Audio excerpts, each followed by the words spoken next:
सावकाश. Are you all right? Yeah. नक्की? एक minute. Okay. Vaidehi madam sir. Thank you.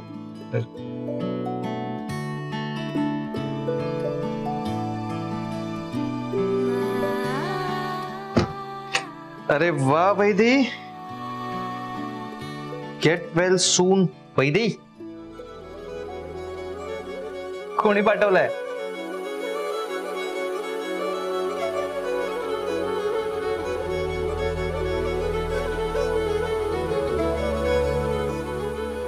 जसं की तुला नाही माहित कोणी पाठवला.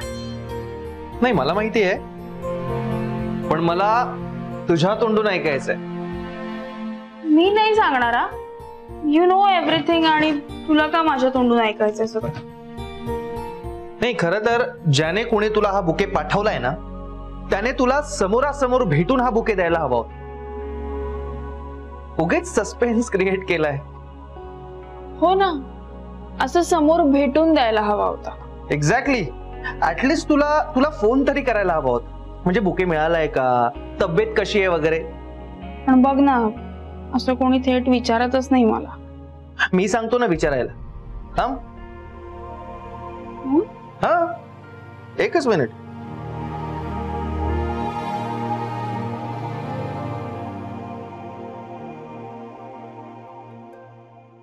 थांब.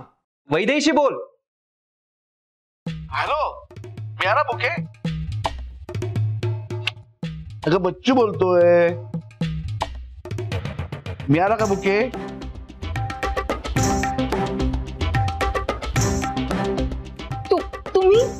तुम्ही पाठवलात बुके मला? हो.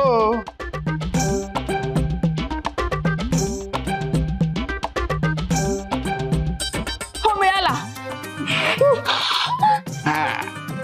Take care. काय ना, मी खरं तर परिस्थिती तुला भेटणार होतो, पण काय खूप काम आहेत ग माझ्या मागे. गणपती आलेत ना, त्यामुळे 2 दिवस मला कॅफेला जाताच नाही आलंय. खूप काम पेंडिंग आहेत. खरं तर तुला सरप्राईज द्यायचं होतं, पण राज मला काय म्हणाला, तुला काहीतरी चांगलं पाठव, मी तुला बरं वाटेल म्हणून बुके पाठवलाय. आवडला ना? कशी वाटली तुला? हॅलो.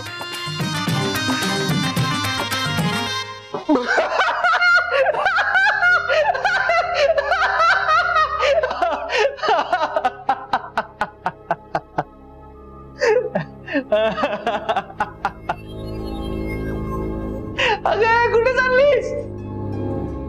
मी इव्हेंटला चालले. आधी दवाखान्यात जाईन, ड्रेसिंग करेन आणि मग थेट तिकडे जाईन. अगं पण या अवस्थेत किती दिवस असं घरी बसून राहायचं? वैदेही. शिट.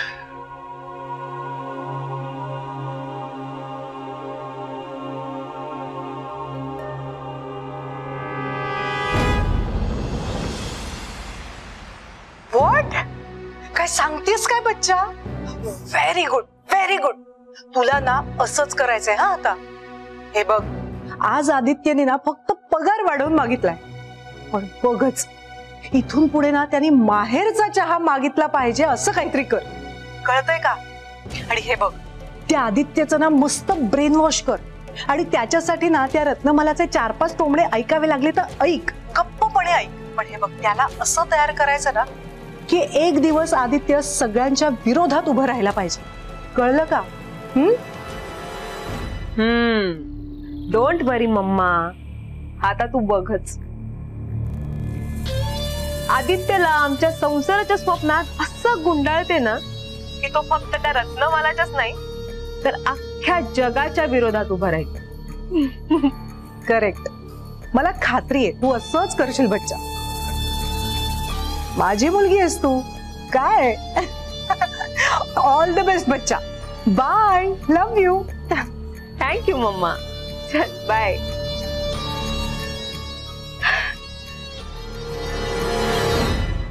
सुवर्णा,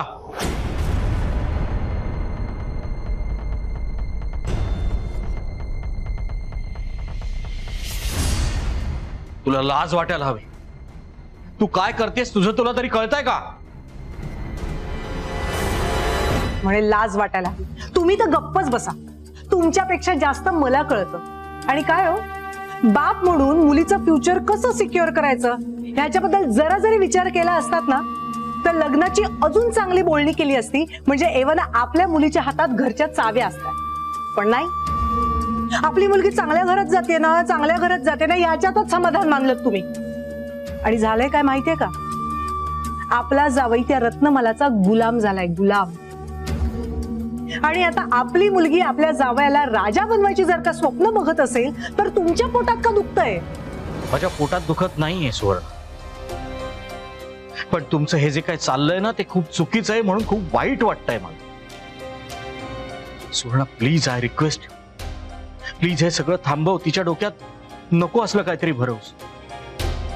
उद्या या सगळ्यामुळे त्यांच्या घरामध्ये जर भांडणं झाली तर काय करणार आहेस तू? असं काही होणार नाहीये हो. त्या आदित्यला कळणार पण नाही की सानिया त्याचा ब्रेन वॉश करते. मला हे अजिबात पटत नाहीये सुवर्णा. आपल्याच लेकीच्या संसारामध्ये विष कालवतीयस तू. हे बघ, हे सगळं आत्ताच्या आत्ता तू थांबवायचंस, नाहीतर मी स्वतः आदित्यला जाऊन सांगेन की सानिया जे काही तुझ्याशी गोडगोड वागते ना ते सुवर्णाचं आणि सानियाचं कारस्थान आहे. हो, म्हणजे आपल्याच मुलीच्या संसारात तुम्ही विष कालवणार का? तू अशी ऐकणार नाहीस. नाही, मला माहिती होतं तू अशी ऐकणार नाहीस. मोहितेंचं घर माझ्या मुलीमुळे मोडलं हे ऐकण्यापेक्षा आदित्यला वेळेवर सांगून टाकणं जास्त महत्वाचं आहे माझ्याकरता सुवर्ण. नाही, मला कल्पना आहे तू अशी ऐकणार नाहीस. मी आत्ताच्या आत्ता जाणार आहे आणि आदित्यला सगळ्या खऱ्या गोष्टी सांगून टाकणार आहे, कळलं? काय? अहो अहो ऐका ना, अहो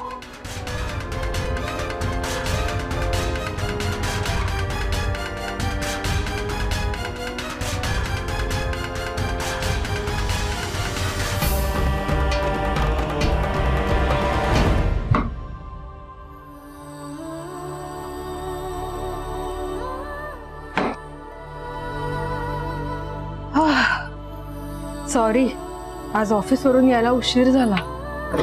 हा, लाल माठाची भाजी आणलीये मी, नाक न मुरडता खायची आहे.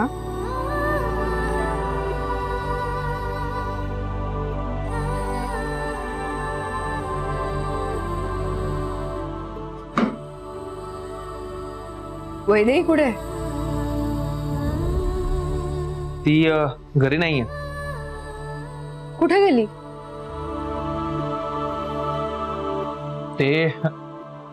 ते जरा माझ्याकडून घोळ झालाय. काय केलं तुम्ही? काही नाही, आज दुपारी जरा मी हसलो तिच्या, तर ती रुसली आणि चिडून इव्हेंटला निघून गेली. काय? अहो, तिच्या हातापायाला लागलंय, जखम अजून बरी झाली नाहीये आणि तशीच ती इव्हेंटला निघून गेली. माहिती आहे मला सगळं, मी बोललो तिला, तर ती माझ्यावर रुसली आणि निघून गेली. उगीच हसलो तिच्या. का हसलात तुम्ही तिच्यावर? काही नाही हो, ते काय, तिला एक बुके आला गेटवेल सूनचा, तर तिला असं वाटलं की तिच्यावर जीव लावणारा कोणीतरी पाठवला असेल, पण नेमका तो बुके बच्चू मामाने पाठवला होता. मग?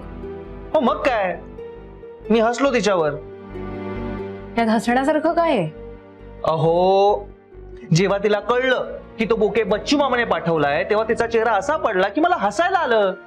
बरं, मीच बच्चू मामाला सांगितलं होतं की बुके पाठव म्हणून. तुम्हाला काहीच कसं वाटत नाही हो? आता एखादा माणूस कुणावर तरी जीव लावतो, या गोष्टीवर तुम्ही हसता? कितपत योग्य आहे हे? नाही, तुम्हाला कळत कसं नाही? नाही, एखाद्या नात्याचा रिस्पेक्ट करावा, नातं जपावं, पण तुम्हाला कोणाची कदरच नाहीये. नाही, तुम्ही स्वतः नाती जपत नाही इतपत ठीक आहे, पण जर दुसरा ते जपण्यासाठी प्रयत्न करत असेल तर त्यांच्या नात्याला कशाला गालबोट लावताय तुम्ही? तुम्हाला नातींना टिकवता येत, ना जपता येत, ना सांभाळता येत, ना कोणाचं मन जपता येत. तुम्ही ना आयुष्यात कधी लग्न करू नका, उगीच त्या मुलीच्या आयुष्याची वाट लागेल.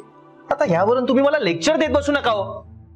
त्यापेक्षा तिला फोन करा आणि विचारा घरी कधी येणार आहे ते. माझा फोनही उचलत नाहीये ती. आली वाटतं, जा पटकन जाऊन बघून या. तुम्ही जाईपर्यंत ना. हो बघतोय मी, थांबा ना, जाऊ पण देत नाही यार.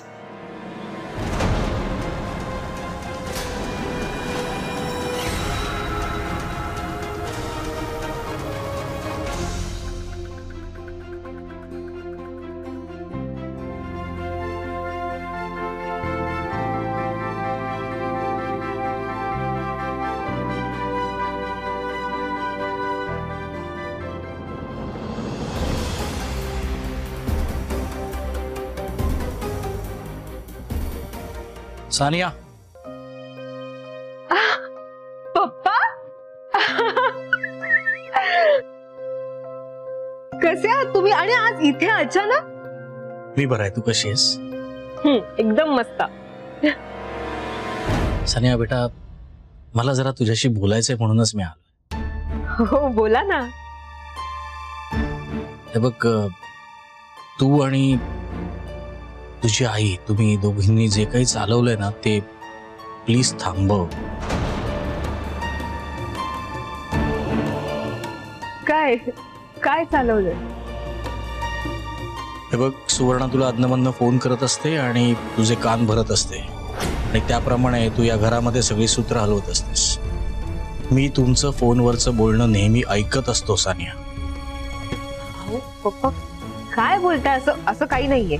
हे बघ सानिया, मी तुझा बाप आहे. माझ्यासमोर नाटकं करू नकोस, नाहीतर मी एकदाच बोलीन आणि त्याचा आयुष्यभर पश्चाताप तुम्हालाच करावा लागेल. हे बघ बेटा, प्लीज ऐक माझं. तुझ्या आईच्या नादाला लागून आदित्यचे कान भरून उगीच स्वतःच्या संसाराचं वाटोळ करून घेऊ नको सगळं. आणि सानिया, तूही जर माझं ऐकणार नसशील ना तर मला हा सगळा प्रकार आदित्यला स्पष्टपणे सांगावा लागेल.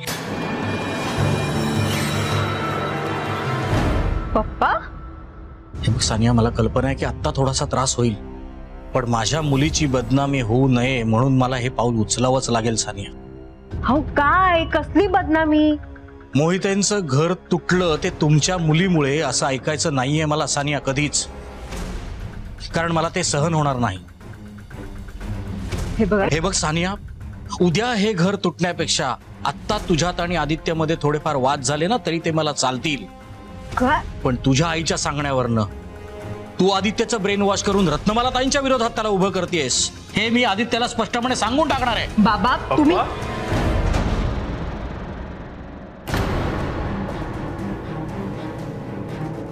काय सांगणार आहात तुम्ही मला?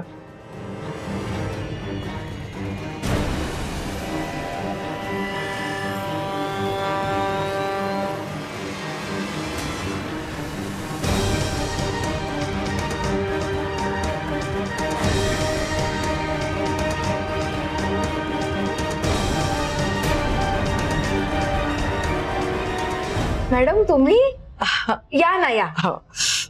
सावकाश आई, सावकाश. काय काय काय झालं? अरे काही नाही, जरा येताना ना एकदम पाय मुरगळला जरा माझा.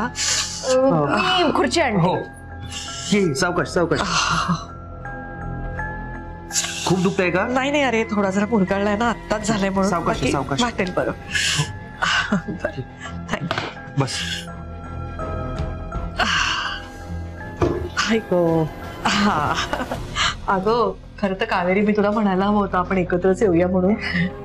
काय ना, माझ्या नंतर लक्षात आलं की अगं त्या वैदेहीला बिचारायला एवढं लागलंय, म्हटलं घरी जाता जाता जरा तिला भेटून जावं. वैदेही घरी नाहीये मॅडम, एका इव्हेंटसाठी बाहेर गेलीये. हो का? मी तुमच्यासाठी चहा आणू का? तू चहा बनवणार असशील तर मी नाही कसं म्हणू शकते. आणतेच. ठीक. तुला नक्की बरं वाटतंय ना? अरे हो राज, खरंच काळजी. की डॉक्टरांना बोलावं? अरे नाही, खरंच बरं. ए, बस बस ना.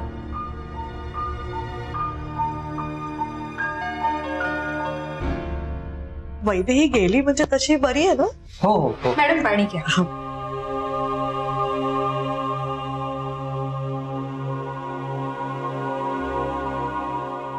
राज, खरं तर मला तुझ्याशी बोलायचं होतं. कशाबद्दल? आपल्या आदित्यबद्दल. आदित्यबद्दल? त्याचं काय आता? म्हणजे तेच मला कळत नाहीये, काय झालंय आदित्यला. खूप बदललाय तो. बदललाय म्हणजे?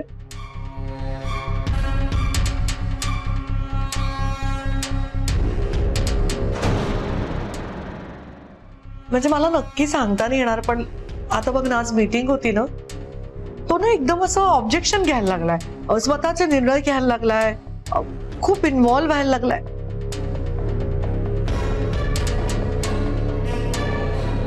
नाही म्हणजे त्यांनी स्वतःचे निर्णय स्वतः घ्यावेत, माहेरच्या चहाच्या कामात लक्ष घालावं, इन्व्हॉल्व्ह व्हावं, असं खरंच मला मनापासून वाटतं. पण काय?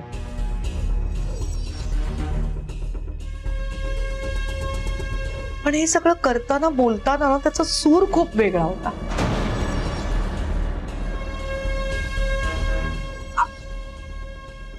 म्हणजे बघ ना, आदित्य कसा आहे ना आपला, कसा प्रेमळ आहे तो, असं बोलताना कसं छान बोलतो, छान समजावून सांगतो.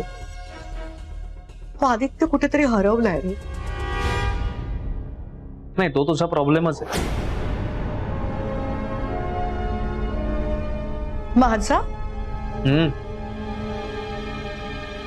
कोणीतरी आपल्या पद्धतीने काम करायला लागलं की त्याचा सूर बदललेला वाटतो तुला. हे बघ राज, मी तशा अर्थी म्हणत नाहीये. अगं बरं आहे ना, तो कामात इन्व्हॉल्व्ह होत असेल तर, माहेरचा चहा सांभाळण्यासाठी एक राजवर्धन तयार होत असेल तर चांगलंच आहे ना. तुला कळत कसं नाहीये राज? उद्या तू परत आल्यावरती मी त्याला त्या पोस्टवरनं दूर हो असं सांगू का? अगं पण मी परत येणार नाहीच आहे. म्हणजे तू कधीच परत येणार नाहीयेस? राज, गणपतीच्या वेळेला तू आला होतास, आपल्यात इतकं बोलणं झालं, त्याच्यावरती तू काहीच विचार केला नाहीस? तू परत येणार नाहीयेस म्हणजे तू कधीच घरी परत येणार नाहीयेस, तू कधीच लग्न करणार नाहीयेस, तू कधीच माहेरच्या चहातलं तुझं स्थान परत घेणार नाहीयेस, हे सगळं तू कधीच करणार नाहीयेस. राज, कधी ना कधीतरी तुला लग्न करावं लागेल बाळा. तुला परत येऊन माहेरच्या चहातली तुझी पोझिशन घ्यावी लागेल. तर हे सगळं तुला त्यांच्या हवाली करावं लागेल. आई, फक्त तू उभं केलेलं साम्राज्य सांभाळण्यासाठी मी एखादं नातं अंगावर नाही घेणार. मला नाती ना टिकवता येत ना सांभाळता येत. मला कुणाचंही मन नाही जपता येत. त्यामुळे मी आयुष्यात लग्न करणारच नाहीये. माझ्यामुळे माणसं सतत हर्ट होत राहतात. कशी टिकणार आहेत माणसं?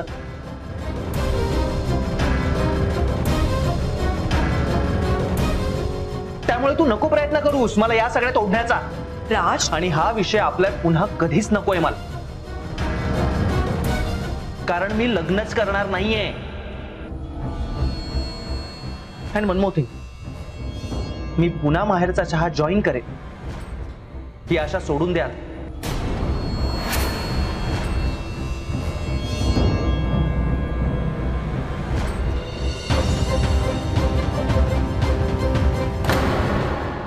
आपल्यातले सगळे गैरसमज दूर झाल्यावर तू पुन्हा ह्या सुरात माझ्याशी बोलशील असं खरंच वाटलं नव्हतं मला.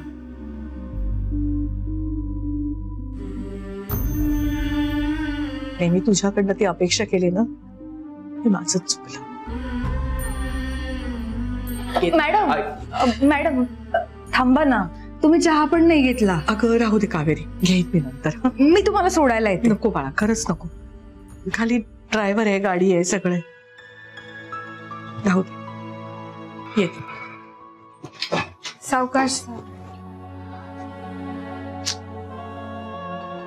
गेली आई सुद्धा रुसून गेली माझ्या. हे आजचा दिवसच वाईट. सगळे रुसून जात. आता तुम्ही कसलाही विचार न करता मनात जे येईल ते बोलत सुटल्यावर एखाद्याला वाईट वाटणारच ना. विषय असा आहे की तुम्हा दोघांमध्ये मी कशी बोलू असं झालं माझं. चुकलंच ते. मी बोलायला हवं होतं. काय वाटलं असेल त्यांना?